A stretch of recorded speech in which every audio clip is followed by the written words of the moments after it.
Hey, hey, hey. Happy Sunday. There's no music, there's no intro, there's none of that this Sunday. And for that, I am grateful. I'm grateful to be in this space. Happy Sunday. Happy May 21st. Happy new moon. We got some new moon energy supporting us today. Also, supporting us is time. I can't tell you how grateful I am that I have created a space where I get to slow down. Um, get to slow down. We get to slow down, sit with one another, and just breathe, just talk. I have been doing a lot of things today to prepare for a ceremony that I'm uh, creating later, and to know that at 1 o'clock I can sit for an hour or less and talk and calm myself down. I'm outside doing stuff. I like to do stuff with my hands. I like to be busy, but I love to be present. I love to be able to sit with myself or someone else and just be present. It is one of my favorite things to do, to just be silent sometimes. Turn the music off, turn everything off, and just listen to nothing. Just be silent.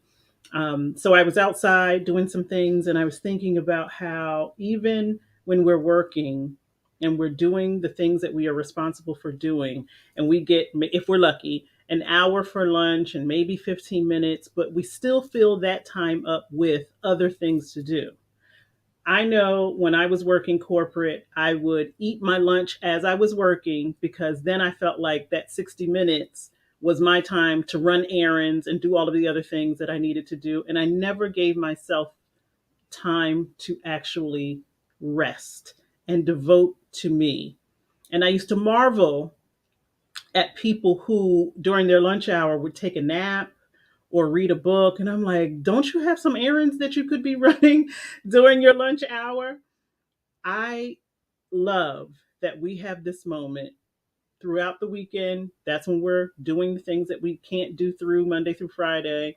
For those of us who are lucky enough to not have to work on the weekends, we feel like that's family time and we get to do those things. And how often do you just have a moment for yourself that you didn't have to plan 3 weeks in ahead, or you didn't have to tell everyone, this is what I'm doing? And so I don't want anybody to bother me. How often in your day to day living do you devote time to yourself, quiet time? Maybe you are fortunate enough to do it in the morning, maybe before you go to bed, but in the middle of your busy day, how large of a priority is your mental, emotional, spiritual, and physical wellness? That's something to think about. Happy Sunday, my love. How are you? I'm so glad you're here and that you don't think it's way too much going on in your life where you can be present for an hour on a Sunday. It's a busy Sunday for me. It's probably a busy Sunday for all of us. If you work outside of your home, and even if you don't, for a lot of individuals, Sunday can be anxiety filling because we feel like, okay, got to get the kids back into school mode, have to get myself back into school mode. Whatever goes on for you on Mondays, Sundays can also be anxiety filled. So I'm also grateful that we have this time. And an hour is not too much. As a matter of fact, it may not be enough for us to just sit, calm ourselves, breathe, and center. And so we are going to continue with our inner child healing. We are in the 6 to 12 year age range. Last week we talked about affirmations. The week before we talked about worthiness, and that was the setup for the get up. The setup for today, which is failure to mature. Now, that's a fancy word for regression. Many times when 6 to 12 year olds are stressed, they can't say, Mommy, Daddy, Miss Teacher, I'm stressed, I'm overwhelmed. I'm about to have a fit. I am about to have a tantrum. They can't say all of those things. And we're not talking about the one-time tantrum, the one-time breakdown. We're talking about where it seems that this child has not been able to mature beyond a particular level, or they regress. I see that a lot in the childcare centers that I work in, where 5 year olds, 4 year olds who seem to have matured to a particular level will regress back to previous behavior when they were a toddler, when they're overwhelmed. But they don't know that they're overwhelmed. They don't know that they're stressed. They don't know the proper language to say, hey, I need to slow down. There's too much going on. My nervous system is overloaded. I'm just going to curl up in a ball and behave like a 3 year old. Or they don't know how to say, I need more attention. I need more affirmation. I need to feel worthy. I need these things. So I'm going to regress. Oftentimes, we will see children, if they are our only child and then a sibling comes along, they may regress because they recognize the new child, the new baby is getting all of the attention. And so, what would a child think? If I want to get attention, then I have to behave like the baby. I'm going to regress back to that stage, not because I want to, but because I don't know how to ask for attention. I don't know how to ask for the thing that I need. And children in this age range love to be affirmed, love to be the center of attention, love to know that they are valued and that they are worthy and that they are loved. And if you don't know how to ask for love, then your behavior will be the example for everyone to express what you can't use your words or other ways of communicating. And that doesn't happen just in childhood, it happens in adulthood. Many of us are regressing or failure to mature to a particular point in our lives where we are expressing ourselves fully, and so it shows up in our behavior. And so when we talked about worthiness 2 weeks ago, that's really a condition of the mind. And the mind is made up of your mental and emotional energy. So what you think and what you feel makes up your mind. And if you believe that you are worthy, then that trickles down to your behavior. Last week, we talked about affirmation. That is really, remember the definition that I read about spiritual and, you know, affirmation? That really is a connection with the unity of God. That's what the definition of affirmation was: the truth, the unification with God. So here you have your mind, and here you have your spirit. And so that failure to mature shows up in your body, your behavior. When we don't know how to express what it is that we desire or want, or we're so overwhelmed that our mind is not working in the way that we desire it to work, we can't focus, we can't, articulate what it is that we want. It shows up in our behavior. And nowhere is that more important, apparent than in childhood. Behavior is the way that children communicate because they have not yet mastered the language to say and the intellect to say, I am very sad today, or I am very hungry, or I know I just ate and I'm probably not hungry, but I need something and I don't know what it is and I don't know how to ask for it. So it's going to show up in my behavior, and I'm going to do whatever I feel like I need to do to get your attention. And it's not so much that I want all eyes on me. I want someone to support me. I want someone to help me because I can't figure out what's going on in here. And that is not exclusive to children. Adults, I see adults have tantrums every day. I may have a tantrum or two every day, where if things are not going the way that I want them to, if I'm not feeling my best self, if I'm not connected spiritually, I absolutely will have a tantrum. It doesn't look like a toddler tantrum, but I know what my tantrums look like. And I'm sure you know what your tantrums look like too.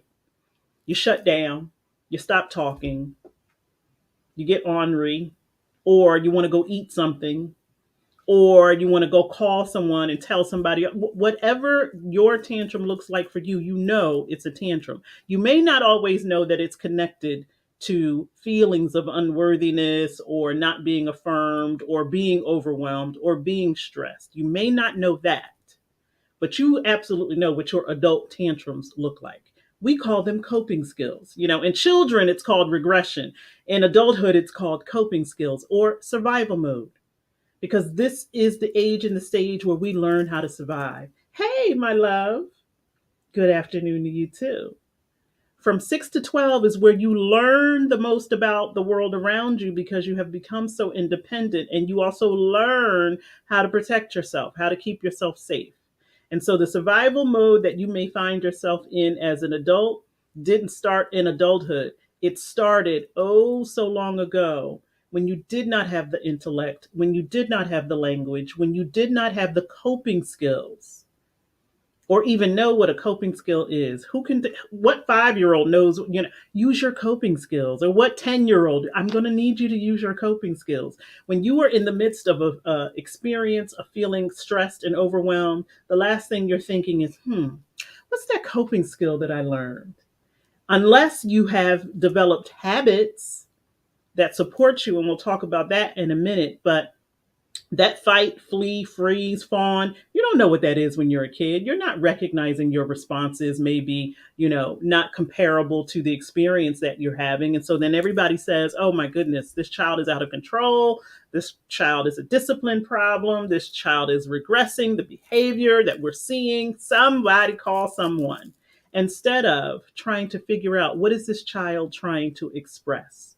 And so you may have felt in this age range from 6 to 12 that you were expressing through your behavior, and no one was paying attention, or they could not figure out that there was something going on.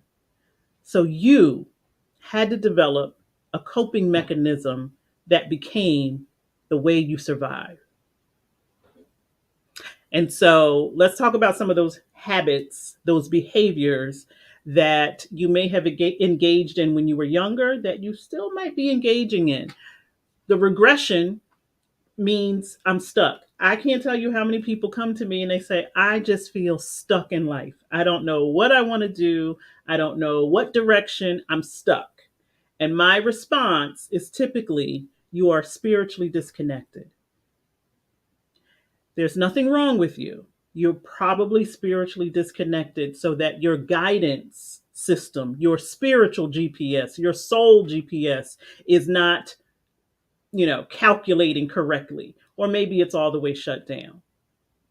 And so when we are regressing as adults, we can engage in childlike behavior, emotional outbursts, risky behavior. Sometimes we get to the point where we just don't care about anything.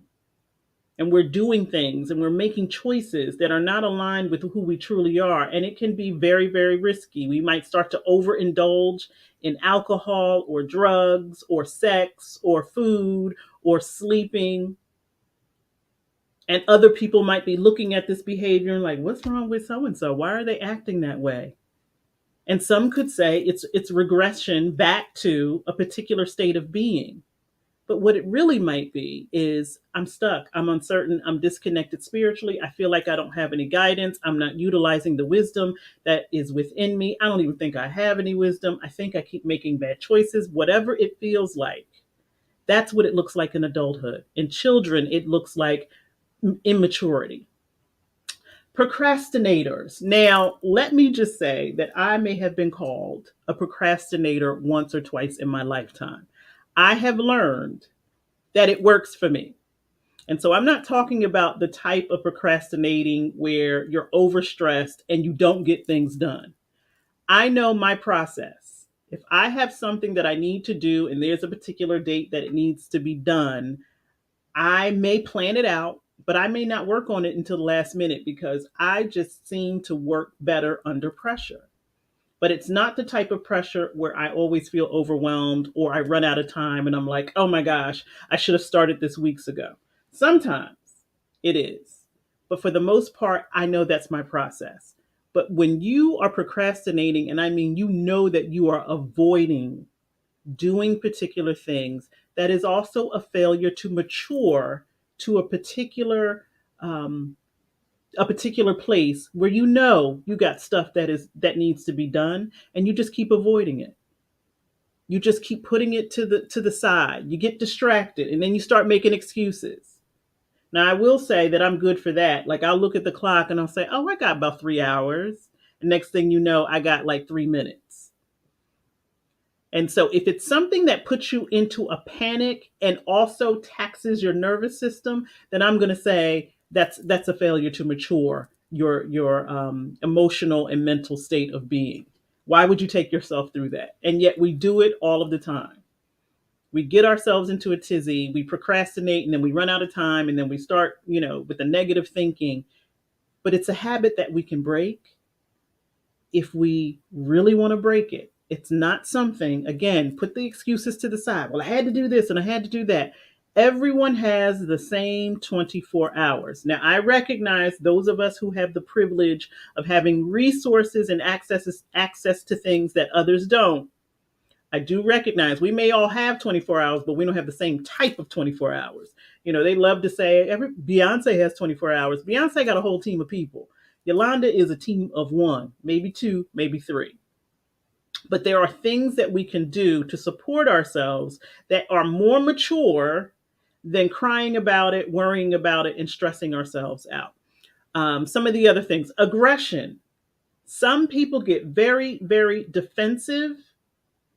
And that is a signal that, they may be in survival mode where everything is negative. They want to argue. There's tantrums. And you're like, I don't even want to be bothered. Guess what? That behavior is purposeful. Sometimes people will be nasty so that you don't ask them questions or you don't hold them responsible for particular things. So sometimes the response or the reaction is aggression when it's really embarrassment, maybe because they haven't done what they needed to do. And so a way to avoid and distract from lack of ownership and responsibility is to be angry and defensive. You go and you ask a question, you get your head bitten off. You're like, all I did was ask, when were you going to take the trash out? And it turns into this huge argument. And not because you did anything wrong, but because the person is not mature in the way that they are responding to external stimuli, because there's something going on. There's some disconnect. There's some mental, emotional thing going on where they may not be feeling worthy and may not be feeling affirmed and may be feeling like a 6 to 12-year-old. Like, I don't know what to do and I feel helpless and hopeless, but I don't know how to ask for what it is that I need. So my responses are going to look immature to other people. And then there's just the stagnation. People just who are stuck, but they're just complacent. They're resistant. I don't care about that. I don't care about that. I don't want to go. I don't want to do nothing. That can also be linked to depression and anxiety. That can also be a function of being in survival mode and being overwhelmed and not knowing how to express that, not knowing how to say that, not knowing how to tell people what's going on up in here and what's going on in here because you're not connected to it. So it's very difficult to explain something to someone when you are not connected to it. I don't know why I feel this way. I found myself at the beginning of this year, the end of last year, beginning of this year, going to the doctor, and everyone is giving me another, prescription to go get this test, go get that test. And at one point I said, I don't even care what's wrong with me. I don't even care. And my medical professional, who I love, she was like, that's not like you. You come in here every 6 months. Yolanda is at the doctor. Whether I feel good, feel not unwell, it doesn't matter. I am always making sure that I'm okay. But the end of last year, beginning of this year, I was like, I don't even care. I don't care what's going on in my body. I'm tired of going to the doctor. I'm tired of y'all sticking me with needles. I'm tired. Just resistant to being well. And my medical professional prescribed me a antidepressant. She's like, I think you're depressed. I said, I probably am. I don't even know. I don't even care. And so she prescribed me an antidepressant and didn't do anything.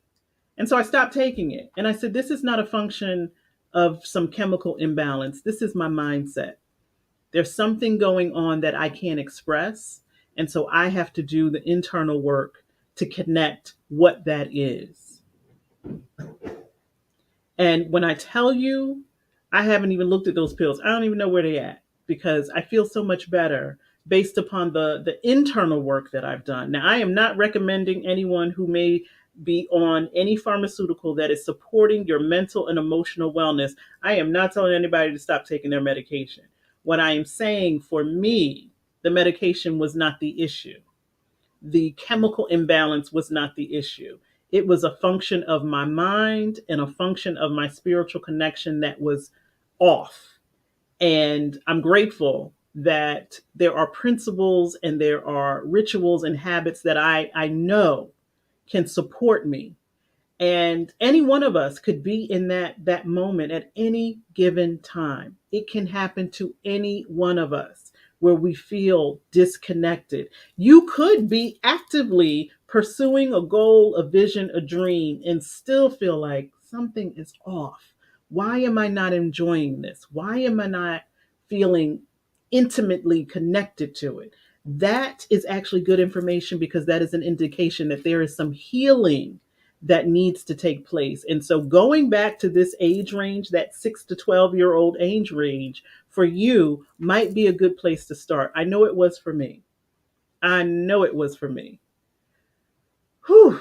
And it didn't take long for me to connect with where the disconnect was.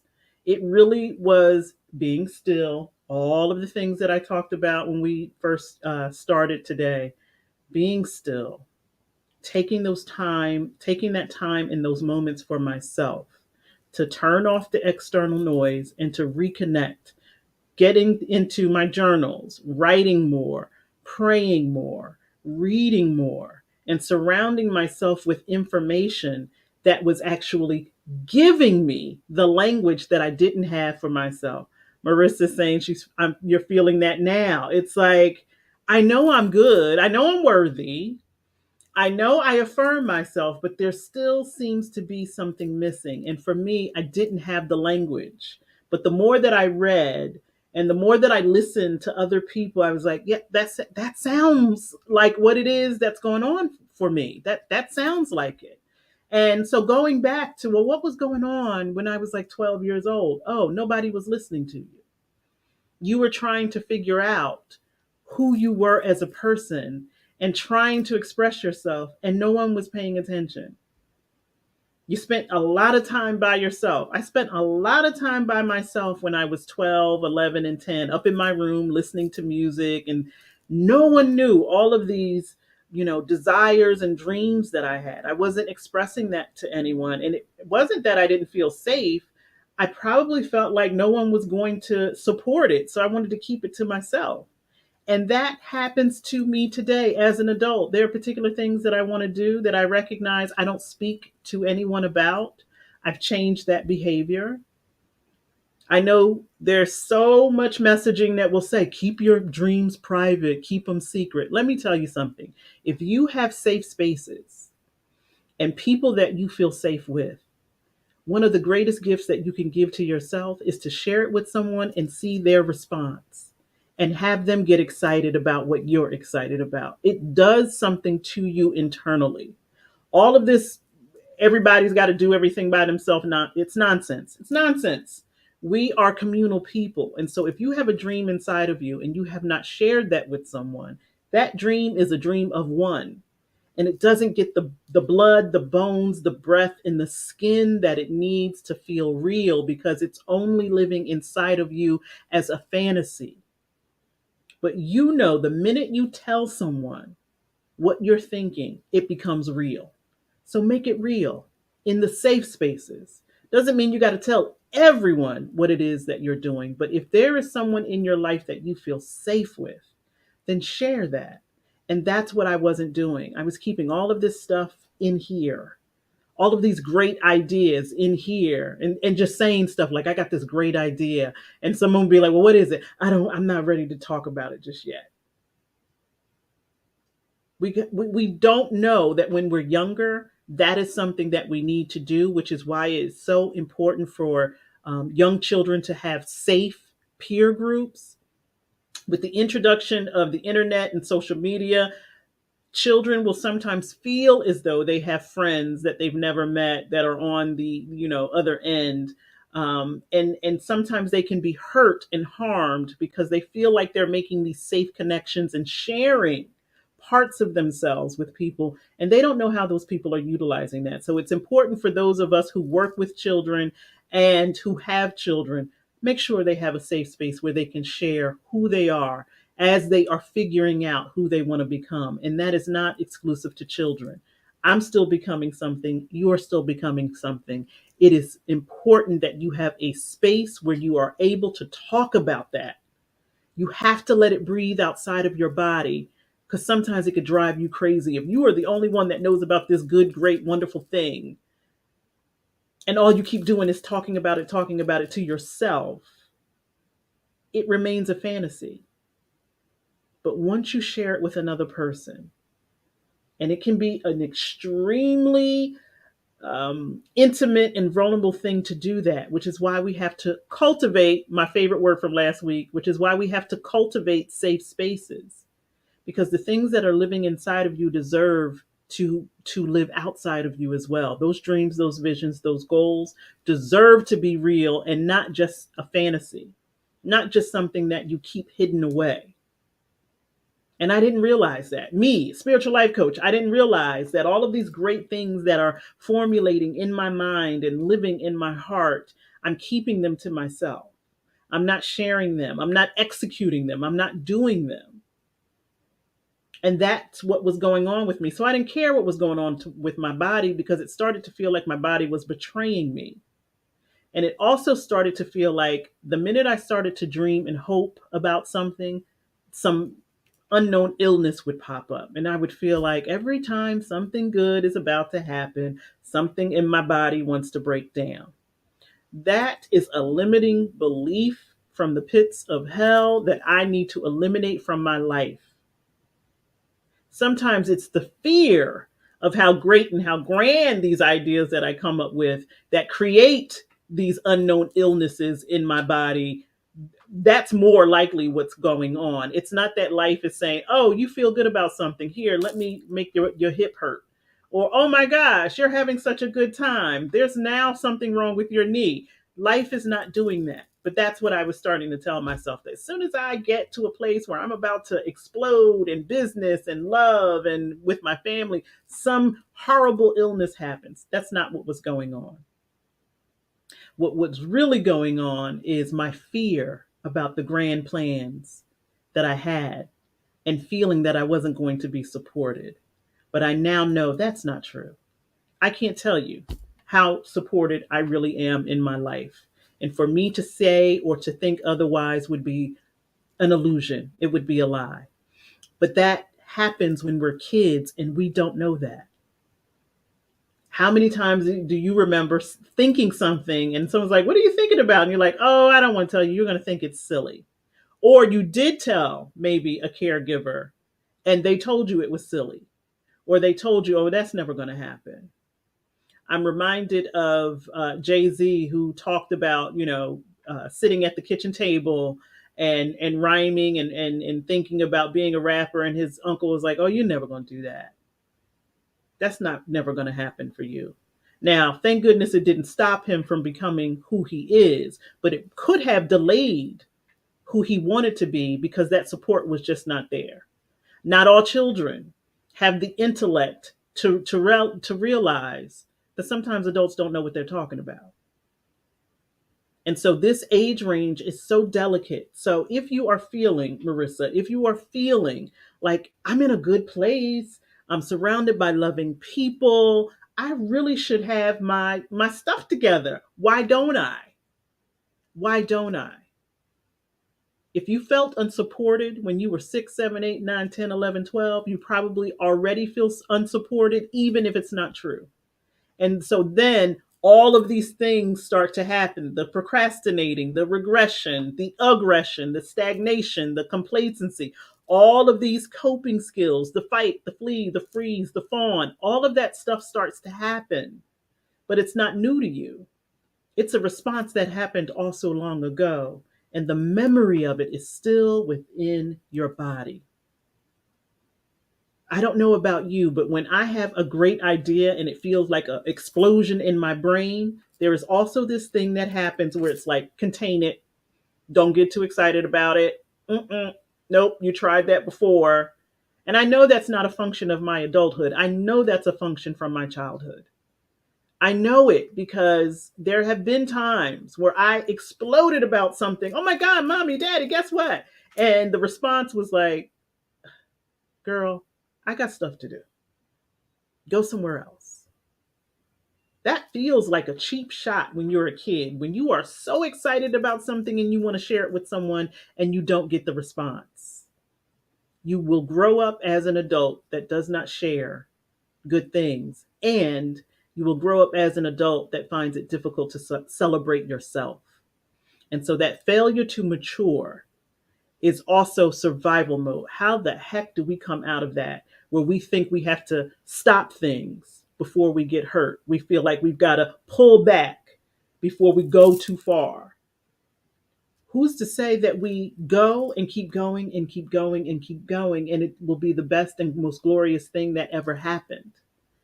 Why is it that thing that pops up almost like a, whatever those toys are where the thing just pops up unexpectedly?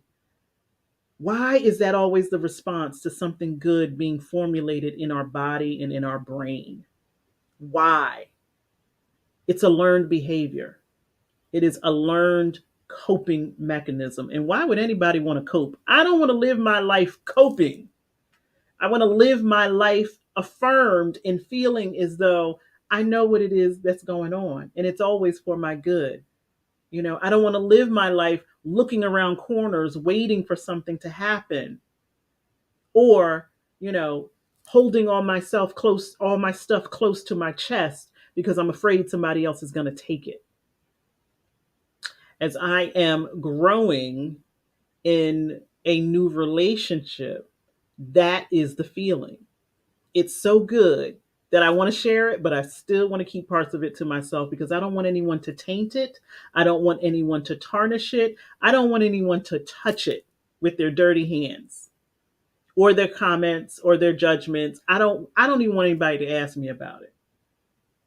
And I know that that is a function and a learned behavior from my childhood. That's not adult Yolanda. That's inner child Yolanda who learned oh so long ago that sometimes your good things get broken. Sometimes other people don't celebrate you. Sometimes you're not always invited to the party, so you don't know what celebration looks like. You don't know what a good time or a good feeling even feels like anymore because there's been so much anxiety in your life that you don't know what freedom feels like and peace feels like. We're always surrounded by chaos. So sometimes silence even feels threatening. Whew. I know that feeling all too well, where you're waiting for the other shoe to drop because in your lifetime, there's been a lot of damn shoes that have hit you in the back of the head when you were not expecting it. Like we were talking last week, how many times did something happen in your caregiver's life that impacted you and you didn't have any say so? Your parents get divorced and nobody asked you if that was the best thing for everyone. You move away from where you have established friends and you love the community that you live in, and all of a sudden, oh, we're moving. No one asked you what your input was, and even if they did, it didn't change anything. That is a function of this age from 6 to 12, where now you have a voice and now you have become independent and you figure out it still may not mean anything. You could raise your hand in class and say, I don't understand that. And the teacher could look at you and be like, well, I don't know what to tell you. We got to move on. What? Come after school to get some help. Now that feels like a punishment, right? It's like, no, I'm in school to get the help, but you're telling me to come after. That feels like a punishment. So much goes on in this age range where you feel like life is good. And then here comes somebody to like, it's not as good as you think it is. You're still a child. You're still a child. And a lot of decisions are going to be made for your life that impact you greatly. And you won't have any part in the decision making process. You just got to eat it. I think about all of the things that my children had to just eat and live with, where they had no decision, and what that did to them. Because I know what it did to me. when the adults made choices that impacted my life greatly, but I had no say so. And so, what do children do? We learn how to survive. We learn how to save ourselves. We learn how to create safety for ourselves. So, we come up with these coping mechanisms and they stay with us lifelong. And then we become adults who are procrastinators, who are regressing, who are aggressive, who are complacent, or we're people pleasers because that's what we learned when we were kids. I don't get a say so, but I know my job is to make sure mommy and daddy are happy. And one of the things about social media that scares me the most is when adults, parents, place the responsibility of entertainment on their children, where their children now have to perform for the masses. You got followers, you got social media friends, you got social media aunties and uncles who are expecting you to be cute on cue and dance and sing. And what if you don't feel like it? This is now making us money. You like a trained seal. That scares me so much about these young people who are being thrown onto platforms. Nobody's really asking them, is it okay for mommy to videotape you? And the response is, oh, they love doing it. Of course they do, because they know that it's pleasing to the adults and they get stuff for doing it. How many of us did things when we were younger, not because we really wanted to do it, but because we knew there was a reward? Here, go play t-ball and stand out in the hot sun because you know you're going to go to McDonald's afterwards. All right, let me go on out here with this glove and act like I care about this game because I know I'm going to get something and I know it's going to make my family happy. That is what we learn when we're children. Let me do. It doesn't mean that you didn't enjoy some of those things, but primarily, let me do what is expected of me so that I please the people who are responsible for my care and my safety. Because if they're not making sure that I'm safe, I got to do that work myself. And that's a hard job for a 12-year-old to come up with some coping mechanisms. But we all do it. We all did it. How many of us developed a particular way of walking home from school where we knew we wouldn't have to go past a particular house, or we knew we weren't going to see, the bigger kids? We learn how to cope. We learn how to keep ourselves safe. And then we do the same things as adults. And it becomes survival mode. I got to do whatever I can do to survive. I got to do whatever I can do to think and to feel like I'm safe. Mm. And when you don't have the language or you don't know how to feel like that all of the time, your nervous system is working overtime trying to make that happen for you. And so everyone makes it seem like it's so easy to come out of survival mode. It is not. These are learned behaviors that you have told yourself made you safe. And they probably worked. They probably worked.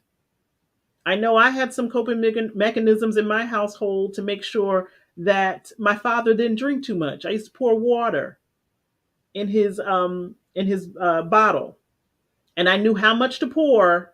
Now, talk about coping. As a 12-year-old, I knew how much to pour to where it wasn't too watered down so he would notice. I had to become like a scientist, all because I just wanted some peace in my house. And I didn't want my father to drink to excess. Or I would, ask him to eat stuff with me because I knew, and no one had to tell me that. I figured it out. No one had to tell me that the more you eat, the more it absorbs the alcohol in your body. No one told me that. I didn't know that, but I figured it out because I'm in survival mode. I got to figure out how do I make my life easier and safer because the adults have fallen down on the job. And so all of that planning and negotiation and all of those things that we did when we were kids, we still do them as an adult. I was just having a conversation with my beloved about being a woman and always being on alert when you're like walking down the street. Like you don't want to be too close to the street, but you also don't want to be close to the buildings because somebody might be around the corner. You know, if you have your earphones in, you might take one out so that you can hear. And like all of these things, you might want to look down. You don't want to look people in the eye. Like even walking to work for me, I know where to go, where it's not going to be heavily populated. It's like it's like being a four-star general and trying to negotiate war all of the time. And it's something that we just grow up with in our bodies because we tell ourselves, I have to do this or I'm not going to be safe. That is survival mode. How do you come out of that? Now, you certainly don't want to be, like a moving target, but there is something that you can do to settle your nervous system so that you're not always on high alert, so that you're not always anxious. And sometimes it does take the support of pharmaceuticals, the support of therapy, the support of safe spaces, the support of whatever you feel is good for your body. And for me, it's this: meditating, being still. And it's something that not that I like to do, want to, it's all of those things. I have to do it.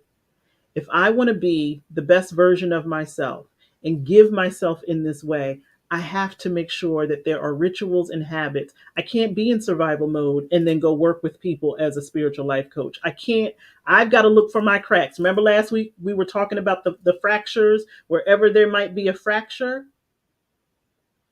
in your foundation, that's a good entry point for everything to fall apart. And so all of the things that we do for ourselves, we have to ask ourselves, does this support my growth? And what am I doing? Is it supporting my growth? So for me, navigating my way in the city to go to work, do I do it in a way that makes me feel anxious, like somebody is going to attack me, or do I do it in a way that says this supports my growth? This is going to, increase my chances of getting to where I need to get to safely, which is all any of us want. But once I'm on that journey, I can't be looking and looking and looking and thinking everything is a threat. I have to calm my body to say, how can I do this and support my growth? How can I be mindful that even as I'm walking in a particular path to protect myself, I'm looking at the trees, I'm listening to the kids, I'm looking in people's faces, and I'm good. And I prayed before I left and I prayed when I get there. I know that there are elements that support my growth that don't have to feel like a shoe is going to fall out of the sky and knock me over the head. I can't live on the edge like that anymore. What it does to your body physically and spiritually. And so when people come to me and they say, oh, I feel stuck, I say, oh, you're spiritually disconnected. Who are you spiritually? How do you define your spirituality? What language would you use? And if you don't have language for your spirituality, that's good information. If you don't know what it means for you, that's good information, because maybe that's where the healing needs to come. Maybe you need to get connected and affirm who you are internally so that the external things are not becoming the thing that pull you left, right, or center. Because if life is directing how you go based upon things that are going on and you're always playing, catch up, catch up, catch up. Oh, I can't do this because then that's going to happen. Or this happened, so now I'm forced to do this. Similar to my parents are getting divorced, so now I'm forced to move to a new place. I'm forced to, move into a new house. I'm forced to do things. Let's come out of that. Let's come out of that to say, whatever the people who are around me are doing, in here, I am centered and I am grounded. And I recognize who I am. And I have not coping skills, I have spiritual practices that support me because I'm a spiritual being having a temporary human experience. And all of these things that are happening as a human are temporary. And if I look at it that way, then I feel more connected to who I am instead of who the world tells me I have to be, or where I have to be, or how I have to do it. I'm more loving to myself when I'm not in survival mode trying to survive whatever the world is creating and throwing at me. How does it support my growth? So, for those of us who may procrastinate on particular things, is that supporting your growth? Is it part of your process, part of your, your genius?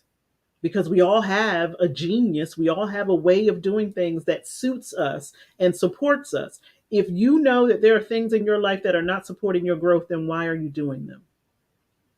If you know that there are people in your life that are not supporting your growth, then why are they in your life? Or why are they in your life in a particular way? And why do they have a great impact in your life? If you know that there is something within you that does not support your growth, that you are engaging in, that behavior is not supporting your growth. If you can say, this behavior, maybe I come home every day and I have 3 glasses of wine, and I'm telling myself that I need to do that because it relaxes me, but I also recognize it's not supporting my growth, then you have a choice and decision that you have to make. How do you support your growth? If I come home from work, take my clothes off, put on my shoes, and go out and walk and be in nature, and I do that for 30 minutes every single day, and I know that that supports my growth physically, spiritually, mentally, and emotionally, then why am I not doing that consistently? If I know talking to particular people sets me off, then why am I talking to them? Why am I people pleasing if I'm the only one that's not pleased? Why am I avoiding particular things when I know those things have to get done and it's not supporting my growth to do so? You have to ask yourself that question instead of saying, well, survival mode has worked for me. And so I'm just going to continue to isolate myself. I'm going to continue to, do all of these things because it's brought me this far. It may have brought you this far. How much further can it take you? Or are you going to constantly be playing pick up the pieces and do it again, pick up the pieces and do it again? Or you're going to be in this cycle where you're not in control. Things are controlling you. Things are controlling your behavior like you're a child. If mom and dad do something and I don't like it, my behavior will show it. Mom and dad are the impetus for me behaving the way that I am. We are no longer children. And so survival mode is no longer necessary. We've got to thrive. So let's meditate on that. Let's take some deep breaths. And no matter how long you have been meditating or not, just taking deep breaths is sufficient to get you to a place where then you can do something else. So start there. Let's always start with breathing. It's something that we do involuntarily, but let me tell you, we don't always do it intentionally. So allowing your body to fill up with the air that it needs and recognizing what may be going on in your body that is telling you something that you need to hear because maybe you have been disconnected from your body and you're not listening. In this right now moment, take a deep breath and ask your body, am I doing something that does not support my growth? My answer would be yes. I haven't eaten today. It's almost 2 o'clock and I still haven't eaten. That does not support my growth. We have to change that behavior. We have to stop whatever we are doing to make sure that we are extending our growth. And it doesn't necessarily mean extending our age, although that helps. I mean extending our spiritual, mental, emotional, and physical awareness. We can't be aware if we are not feeling well. We can't be connected if we are not feeling well. That becomes a distraction.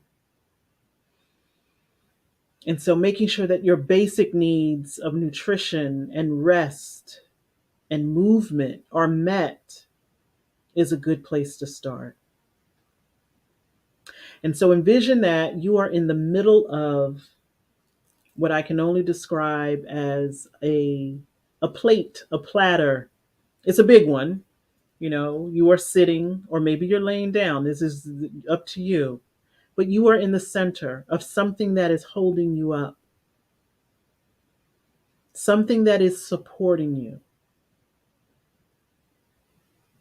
And in order to move from that place, from that platform, from that platter, from that plate, in order to move, you have to make the decision in your mind, in your body, in your spirit that you want to move.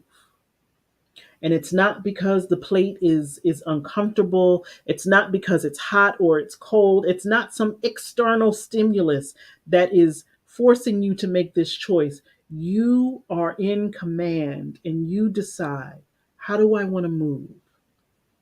And what's the best move for my growth? Where I'm not worried about some unknown, unheard danger. I'm not waiting for the shoe to fall. I'm not thinking in that way at all. I'm thinking I am sitting in the center of something that is supporting me, and I get to choose when and how I move. Because that is essentially what is happening in this right now moment. We are in the center of the universe and we are being supported. And we have been given this grand opportunity to choose how we would like to move. Do you want to move in peace? Not in pieces, but do you want to move in peace? Do you want to move in freedom? Do you want to move in clear thinking? Do you want to move in such a way that you are in full command and all things are aligned?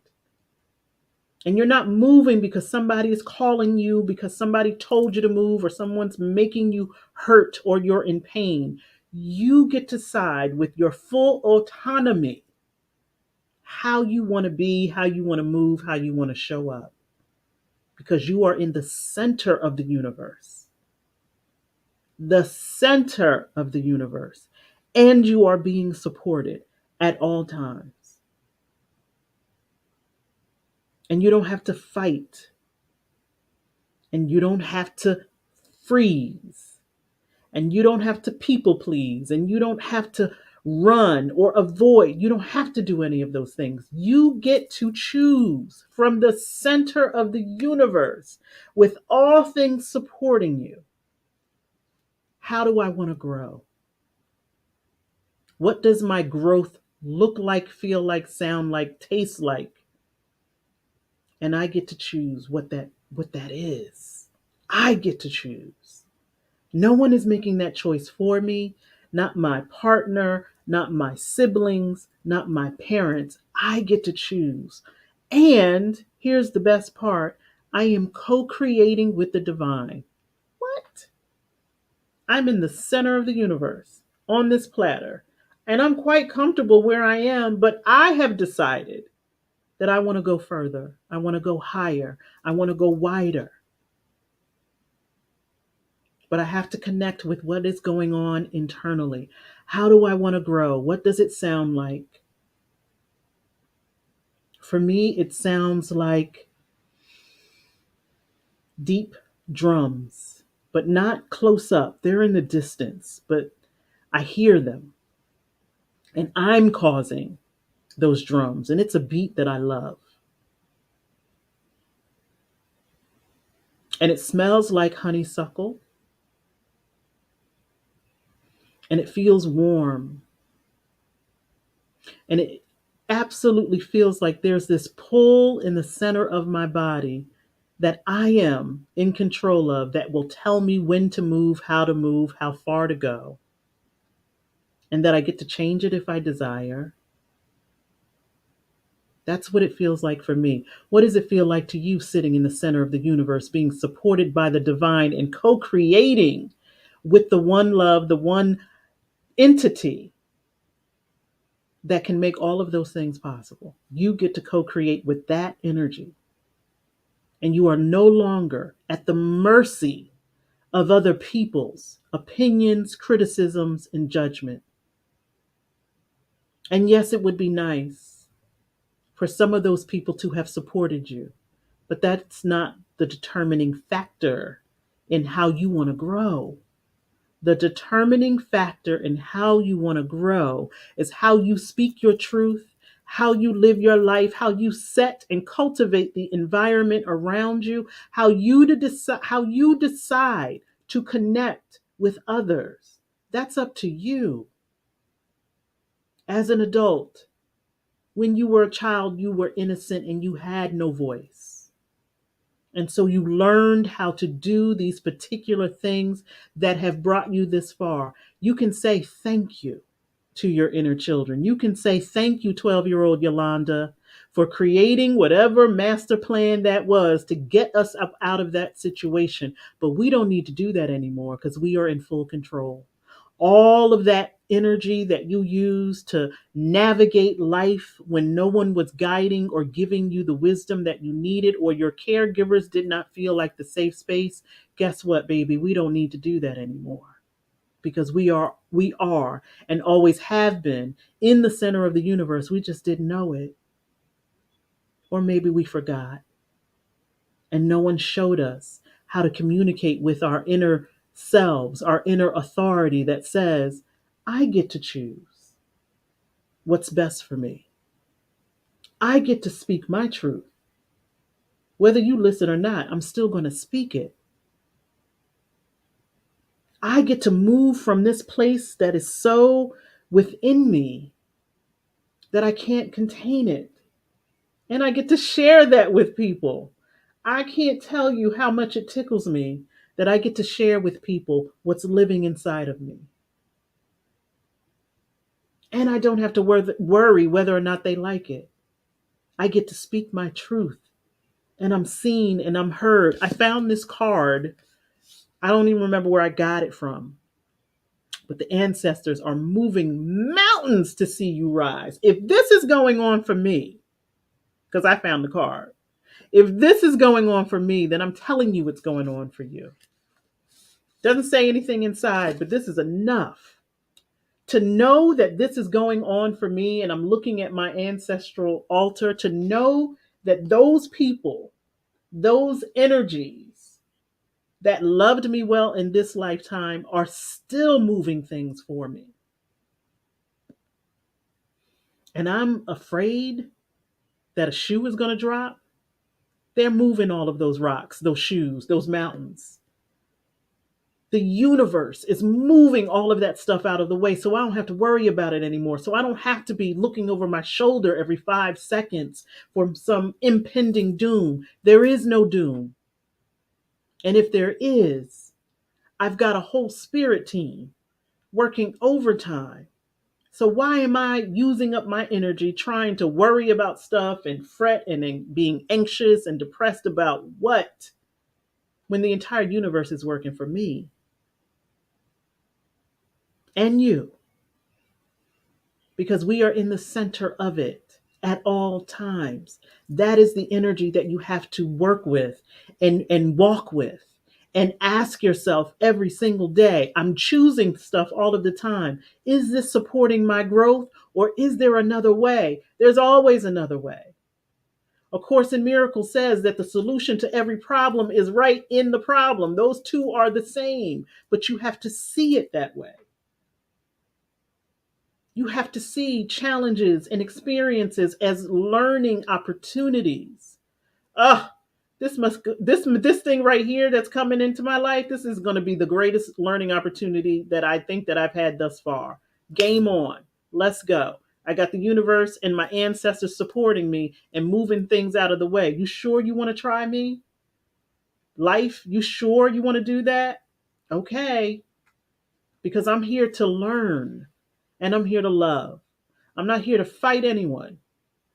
I'm so glad I don't have to fight people anymore. And I don't have to fight myself. And I'm not here to be silent and let people do and say whatever they want around me. I don't have to freeze and I don't have to run. I'm so glad I don't have to run anymore. I'm so glad I don't have to avoid conversations or avoid people. I can meet you where you are and I'm still good because I'm mature emotionally. I'm mature mentally. I'm maturing spiritually all of the time, because that's what I choose to do by asking myself, do these things support my growth? Do these people, do these places, do these things support my growth? Because if they don't, then the only one responsible for changing that is me. I didn't have that option when I was younger. We did not have that option when we were younger. We absolutely have it now. And so breathe into that on this Sunday.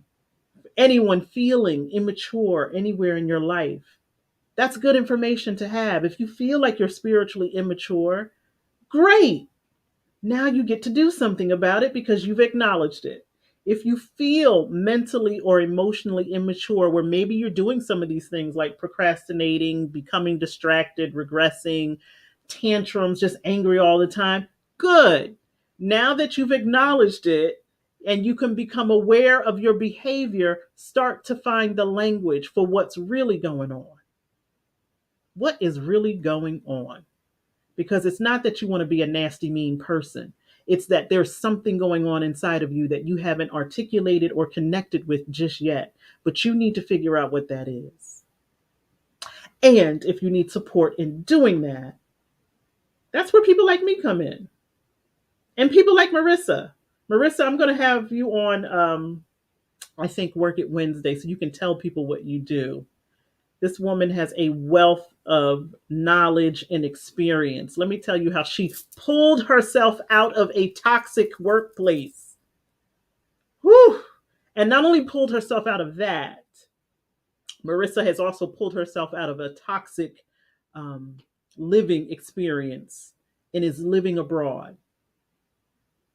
We need to talk to Marissa about what it took for her to do that, because sometimes it really takes a lot of hard work to pull yourself out of survival mode, so that those things that you learn, those coping mechanisms that you learn, and then you're like, this ain't working, it's not sustainable, and I don't want to live like this no more. It's expending too much of me, too much of my energy, too much of my time, too much of my joy, too much of all of the good and great, wonderful things that the center of me being in the center of the universe, I can't even enjoy it because I'm being pulled from it. Marissa bought herself, dragged herself, cut herself loose from a toxic work environment, and now is in a position to help other people do that, because it's not as easy as it seems, particularly when you're making good money. The money is good, but the people are funny acting and the work is horrible. You got to make a choice in a decision. Same thing with some relationships. I'm living a good life. I'm traveling. I'm doing all of the things that I want to do, but I hate being home with that sucker. He or she or they get on my nerves. But I live good. I got a nice house, nice car, nice things, but spiritually, I am immature. Mentally, I'm spent. Emotionally, I'm not even connected. You have a choice and a decision to make. I don't make those choices or decisions for you, but I can talk to you about it. I always have office hours available. And if it seems as though I'm rushing, I am. I'm doing a blessing ceremony today. And I'm so excited to be able to do this for one of my doula clients.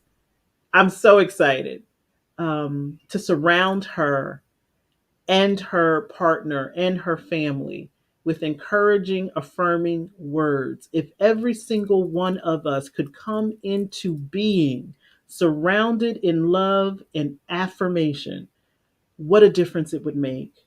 And I hope it's not a one time thing. I hope it is something that is established today and continues throughout that child's life. Can you imagine who you could be, would be, or the choices that you could make in your life if someone was affirming you all the time when you were younger? The only reason, well, one of the reasons that I do what I do is because I was affirmed quite well when I was young. It wasn't all perfect, but it wasn't all bad. And I have to say that the good outweighed the bad. And that's why I'm able to do what I do, because my family affirmed me and continues to do so. And so if that is not happening in your life as an adult, that you can be very, very challenged to come out of survival mode. I don't even like saying the word survival mode because it really isn't surviving. It's coping. And that feels like settling. That feels like being dragged down the street and or somebody, that has strings and is telling you how to behave and how to move and how to navigate life. That doesn't feel like you are making the choices and the decisions in your life. And if it feels as though there's this leash that is dragging you or pushing you, then call me. Schedule some office hours and let's talk about it. I'm so grateful I don't live in survival mode. Even just today, I'm at the supermarket, which can be a very anxiety filled experience for me because everybody's in there. There's just a lot going on. Um, but knowing that I had an opportunity to do what I did and I didn't have to feel as though I wasn't going to be able to take care of myself, to come out of lack, to come out of that mindset of poverty and not having enough, and to know that I am so well taken care of and people love to give me money and all of those great things that I affirm in my life, where I don't have to. I can't even articulate. The end of last year and the beginning of this year were challenging, but we nipped that in the bud real quick. We don't stay there. We might visit survival mode every once in a while, but we don't stay there. We don't live there because it's not a functional place to be. And if that is something that you have told yourself, you need to tell a new story because I'm telling you, it's not sustaining. When I found this card this morning, I was like, "Oh, you are definitely going on the altar to remind me of the work that is being done on my behalf." It's so great. I love y'all. I love y'all. Next week we're going to talk about self love. It's going to be grand. It's going to be glorious. I gotta go. I hope you have an amazing rest of your Sunday. I love you. Thank you for coming.